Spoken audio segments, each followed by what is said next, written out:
ತುಂಬ ರುಚಿಯಾಗಿರುವ ಪ್ರೋಟೀನಿಂದ ತುಂಬಿರುವಂಥ ಪನ್ನೀರ್ ಬುರ್ಜಿ ರೆಸಿಪಿನ ಹೇಗೆ ಮಾಡೋದು ಅನ್ನೋದನ್ನು ನಾನು ಈ ವಿಡಿಯೋ ಮೂಲಕ ನಿಮ್ಮ ಜೊತೆ ಶೇರ್ ಮಾಡ್ಕೊಳ್ತೀನಿ.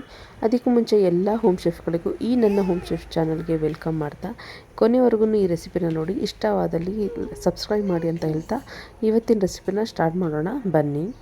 ಪನ್ನೀರ್ ಬುರ್ಜಿಗೆ ಮನೆಯಲ್ಲೇ ಮಸಾಲೆ ಪೌಡರ್ನ ಹೇಗೆ ತಯಾರಿಸೋದು ಅನ್ನೋದನ್ನು ನಾನು ನಿಮಗೆ ತಿಳಿಸ್ಕೊಡ್ತೀನಿ. ಮೊದಲಿಗೆ ಅರ್ಧ ಸ್ಪೂನಷ್ಟು ಜೀರಿಗೆ, ಅರ್ಧ ಸ್ಪೂನ್ ಧನಿಯಾ ಕಾಳು, ಅದಾದ ನಂತರ ಇಲ್ಲಿ 1 ಇಂಚಷ್ಟು 2 ಚಕ್ಕೆನ ಯೂಸ್ ಮಾಡ್ಕೊಂಡಿದ್ದೀನಿ.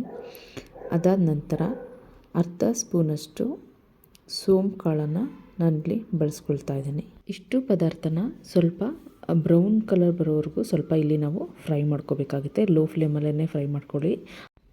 ಈ ಮಸಾಲೆ ಪೌಡರ್ನ ನೀವು ಯಾವುದೇ ಬೇರೆ ವೆಜ್ ಫ್ರೈ ಮಾಡ್ಕೋಬೇಕಾದ್ರೆ ಅಥವಾ ನಾನ್ ವೆಜ್ ಚಿಕನ್ ಫ್ರೈ ಮಾಡ್ಕೋಬೇಕಾದ್ರೂ ಈ ಪೌಡರ್ನ ನೀವು ಯೂಸ್ ಮಾಡ್ಕೋಬಹುದು. ಈಗ ಪದಾರ್ಥಗಳು ಎಲ್ಲ ಲೈಟ್ ಬ್ರೌನ್ ಆಗಿ ಸ್ವಲ್ಪ ಚೇಂಜ್ ಆಗಿದೆ. ಸೊ ಈಗ ಮಸಾಲೆ ರೆಡಿಯಾಗಿದೆ. ಇದನ್ನು ಮಿಕ್ಸಿ ಮಾಡ್ಕೊಳ್ಳೋಣ. ಈಗ ಅದೇ ಪ್ಯಾನಿಗೆ 4 ರಿಂದ 5 ಸ್ಪೂನಷ್ಟು ಎಣ್ಣೆನ ಹಾಕ್ಕೊಳ್ತಾ ಇದ್ದೀನಿ.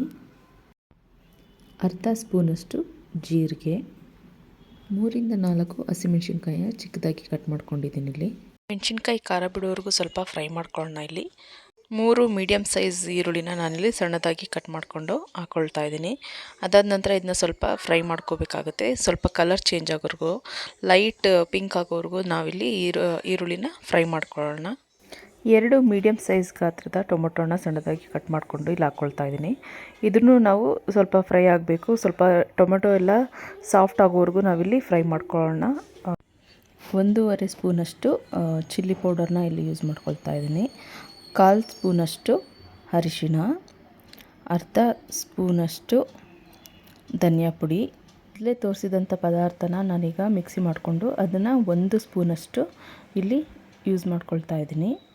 ಅದಾದ ನಂತರ ರುಚಿಗೆ ತಕ್ಕಷ್ಟು ಉಪ್ಪು, ಮಸಾಲೆ ಎಲ್ಲ ಹಾಕ್ಕೊಂಡಿದ್ದಾಯಿತು. ಈಗ ಎಲ್ಲವನ್ನು ಕ್ಲೀನಾಗಿ ಮಿಕ್ಸ್ ಮಾಡ್ಕೊಳ್ಳೋಣ. ಸ್ವಲ್ಪ ಹಾಗೆ ಲೋ ಫ್ಲೇಮಲ್ಲೇ ಇದನ್ನು ಫ್ರೈ ಮಾಡ್ಕೊಳ್ಬೇಕಾಗತ್ತೆ. ಅದಾದ ನಂತರ ನಾನಿಲ್ಲಿ ಸಣ್ಣದಾಗಿ ತುರಿದಿಟ್ಕೊಂಡಿರುವಂತಹ 400 ಗ್ರಾಮ್ ಪನ್ನೀರನ್ನ ನಾನಿಲ್ಲಿ ಹಾಕ್ಕೊಳ್ತಾ ಇದ್ದೀನಿ. ಪನ್ನೀರ್ ಜೊತೆ ಎಲ್ಲ ಮಸಾಲೆ ಕ್ಲೀನಾಗಿ ಕೋಟಿಂಗ್ ಆಗೋವರೆಗೂ ಇದನ್ನು ಮಿಕ್ಸ್ ಮಾಡ್ಕೊಳ್ಳೋಣ. ಈಗ ಕ್ಲೀನಾಗಿ ಪನ್ನೀರ್ ಜೊತೆ ಮಸಾಲೆ ಕ್ಲೀನಾಗಿ ಕೋಟಿಂಗ್ ಆಗಿದೆ. ಅದಾದ ನಂತರ ನಾನಿಲ್ಲಿ 50 ml ಅಷ್ಟು ನೀರನ್ನ ಬಳಸ್ಕೊಳ್ತಾ ಇದ್ದೀನಿ. ಇದನ್ನು ಒಂದು ಸ್ವಲ್ಪ ಹೊತ್ತು ಲಿಡ್ ಕ್ಲೋಸ್ ಮಾಡಿ ಮೀಡಿಯಮ್ ಐ ಫ್ಲೇಮಲ್ಲಿ ಬೇಯೋಕ್ಕೆ ಬಿಡೋಣ. ಅದಾದ ನಂತರ ನಾನಿಲ್ಲಿ 1 ಸ್ಪೂನಷ್ಟು ಮೊಸರನ್ನ ಹಾಕ್ಕೊಳ್ತಾ ಇದ್ದೀನಿ. ಇದನ್ನು ಸ್ವಲ್ಪ ಚೆನ್ನಾಗಿ ಮಿಕ್ಸ್ ಮಾಡ್ಕೋಬೇಕಾಗುತ್ತೆ. ಅದಾದ ನಂತರ ನಾನಿಲ್ಲಿ ಅರ್ಧ ಸ್ಪೂನಷ್ಟು ಕಸೂರಿ ಮೆಥಿನ ಇಲ್ಲಿ ಹಾಕ್ಕೊಳ್ತಾ ಇದ್ದೀನಿ. 3 ರಿಂದ 4 ಸ್ಪೂನಷ್ಟು ಫ್ರೆಶ್ ಕ್ರೀಮ್ನ ನಾನಿಲ್ಲಿ ಯೂಸ್ ಮಾಡ್ಕೊಳ್ತಾ ಇದ್ದೀನಿ. ನಿಮ್ಗೇನಾದರೂ ಫ್ರೆಶ್ ಕ್ರೀಮ್ ಜಾಸ್ತಿ ಬೇಕು ಅಂತಂದರೆ ನೀವು ಜಾಸ್ತಿ ಕೂಡ ಬಳಸ್ಕೋಬೋದು. ಕ್ರೀಮ್ ಜಾಸ್ತಿ ಯೂಸ್ ಮಾಡಿದಷ್ಟು ಇಲ್ಲಿ ಟೇಸ್ಟ್ ಕೂಡ ತುಂಬ ಚೆನ್ನಾಗಾಗುತ್ತೆ. ಇದನ್ನ ಕೂಡ ಲೋ ಫ್ಲೇಮಲ್ಲೇ ನೀವು ಇವೆಲ್ಲನೂ ಹಾಕುವಾಗ ಲೋ ಫ್ಲೇಮಲ್ಲೇ ಇರಲಿ. ಚೆನ್ನಾಗಿ ಇದನ್ನು ಮಿಕ್ಸ್ ಮಾಡ್ಕೊಳ್ಳಿ. ಅದಾದ ನಂತರ ಸ್ವಲ್ಪ ಹೊತ್ತು ಇದನ್ನು ಲೋ ಫ್ಲೇಮಲ್ಲೇ ಲಿಡ್ ಕ್ಲೋಸ್ ಮಾಡಿ ಒಂದು 3 ರಿಂದ 4 ನಿಮಿಷ ಬೇಯೋದಕ್ಕೆ ಬಿಟ್ಬಿಡಿ. 4 ನಿಮಿಷ ಆಗಾಯಿತು. ಈಗ ಕ್ಲೀನಾಗಿ ಪನ್ನೀರ್ ಬುರ್ಜಿ ಕುಕ್ ಆಗಿದೆ. ನಾವಿಲ್ಲಿ ಸ್ವಲ್ಪ ಮೇಲೆ ಕೊತ್ತಂಬರಿ ಸೊಪ್ಪನ್ನ ಉದುರಿಸ್ಕೊಂಡ್ರೆ ರೆಡಿ ಟು ಸರ್ವ್. ತುಂಬ ಟೇಸ್ಟಿಯಾಗಿರುವಂಥ ಪ್ರೋಟೀನ್ ರಿಚ್ ಇರುವಂಥ paneer bhurji ready to serve.